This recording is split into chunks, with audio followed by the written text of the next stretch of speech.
tonight, some severe weather could threaten the Tri-Cities region. Yeah, we want to give you a live look right now. In Johnson City, you can see some raindrops on the camera.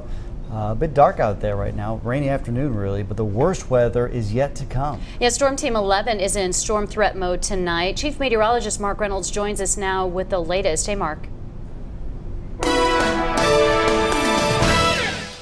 Hey, Sarah, we're definitely watching that threat for showers and thunderstorms tomorrow for our region. That's why we're in severe threat mode, to keep you aware of what's going to happen tomorrow. Tonight, still holding on to clouds and showers, keeping our temperatures in the 50s at this hour. And you notice all the arrows, the air coming in from the south. So we're warming up overnight. You're looking at the threat for the showers, thunderstorms out there tonight. And this is just the first batch of the moisture we're watching. You look back to the west, already seeing tornado watches going into effect around Chicago, down to St. Louis, into Arkansas. This is our next developing system. This is the one that brings the potential for severe weather to our region tomorrow. Already the National Weather Service issuing wind advisories for Wednesday morning, 7 o'clock until midnight Wednesday night. We're going to find sustained winds 15 to 30, gusts to 40. And there's a severe weather risk tonight. A moderate area of severe weather, possibility of tornadoes in that from Missouri stretching through Indiana tonight. And then look for tomorrow that enhanced risk over parts of our region. That means there could be numerous strong to severe thunderstorms. And this again anytime tomorrow from the morning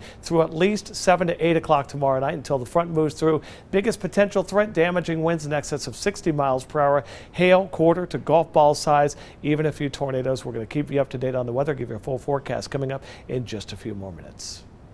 Mark, thanks, and you can always stay up to the minute with the latest Storm Team 11 forecast and interactive radar. Just log on to WJHL.com.